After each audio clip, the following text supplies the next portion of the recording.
အားလုံးပဲမင်္ဂလာပါဒီတစ်ခါဝေမျှပေးခြင်းတဲ့အကြောင်းအရာလေးကတော့အဋိဋ္ဌံပြည့်စေတဲ့ပရိစိတ်ကြီးပဲဖြစ်ပါတယ်ကဲအားတော့စလက်ကြအောင်ကိုယ်ရဲ့အတွေ့အကြုံရ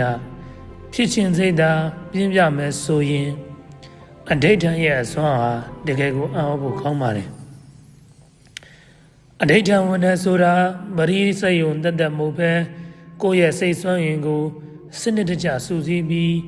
ကိုလိုရာခီးကိုရောက်အောင်ပုံဖော်တဲ့ဖြစ်စဉ်တစ်ခုဖြစ်ပါတယ်ဒီနေ့မှာတော့ကိုယ်တိုင်လက်တွေ့အသုံးချပြီးတကယ်ပြည့်ခဲ့ရတဲ့အဋိဋ္ဌံဝန်ကြီးလေးကိုပြန်လည်မျှဝေပေးခြင်းပါတယ်အဋိဋ္ဌံအောင်မြင်စေမဲ့အဓိကအချက်၅ချက်ရှိပါတယ်နံပါတ်1ကိုယ်တကယ်ဖြစ်ခြင်းတဲ့အရာကိုတည်တည်ချာချာသတ်မှတ်ပါပထမဆုံးအရေးကြီးတာကကိုယ်တကယ်ဘာဖြစ်ချင်တာလဲဆိုတာပါတခြားသူတွေဖြစ်ချင်တာမျိုးလောဘဇောနဲ့တက်မတာမျိုးမဟုတ်ဘဲမိမိဘဝတဲ့တကယ်လိုအပ်တဲ့ဆန္ဒကိုစာပေါ်မှာခြာရေးပါစာနဲ့ရေးချလိုက်ခြင်းကစိတ်ကိုပုံမှုခိုင်မာစေပါတယ်ဖြစ်ရတဲ့အများကြီးရတာမျိုးမဟုတ်ဘဲကိုယ်တကယ်ဖြစ်ချင်တဲ့အရာတစ်ခုကိုတိတိကျကျခြာပြီးရေးထားပါရှင်းရှင်းလင်းလင်းတိတိကျကျဖြစ်လေပို့ပြီးကောင်းလေပါပဲနံပါတ်2အချိန်နဲ့နေရာကိုအလေးနဲ့ထားပါအဋိဋ္ဌံဝင်ဖို့ကတော့မနက်ခင်းအေးရနှိုးစာအချိန်ကိုအကြံပြုချင်ပါတယ်အဲ့ဒီအချိန်ကအစိတ်ကြီးလင်းဆုံးအချိန်ဖြစ်တယ်လို့စွန့်ရအကောင်းဆုံးအချိန်လည်းဖြစ်လို့ပါအဋိဋ္ဌံကာလကိုတော့9ရက်21ရက်စသဖြင့်သတ်မှတ်နိုင်ပါတယ်အနည်းဆုံးကတော့9ရက်ကအကောင်းဆုံးပါမိမိသတ်မှတ်ထားတဲ့ရက်တွင်နေရာတူအချိန်တူဖြစ်အောင်အတတ်နိုင်ဆုံးကြိုးစားပါအဲ့ဒါကစိတ်ရဲ့အာယုံဆွဆိုင်မှုကိုအားကောင်းစေပါတယ်နံပါတ်3ကိုပူဇော်ဝင်မဲ့အဋိဋ္ဌံဝင်မဲ့ဂါထာကိုရွေးချယ်ပါမိမိကြည်ရွာဂါထာကိုရွေးချယ်ပြီးအဋိဋ္ဌံဝင်လို့ရပါတယ်ဂုဏ်တော်9ပါးအရဟံဒိဋ္ဌိဂါထာ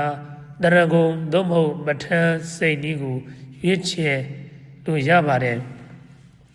အဓိကဘယ်ခါတာကိုပဲဖြစ်ဖြစ်ရွတ်ဖတ်ပြီးပရိစိတ်နေတဲ့အချိန်ကမှစိတ်ကတည်ငြိမ်နေမှုဖြစ်ပါတယ်နံပါတ်4စိတ်ကိုအရင်ဆုံးတတ်စင်မှာအဋိဋ္ဌံမစခင်မှာကိုယ်လက်တတ်စရာမှာဖြစ်ပြီးစိတ်ကိုလည်းတတ်စရာမှာဖြစ်ပါတယ်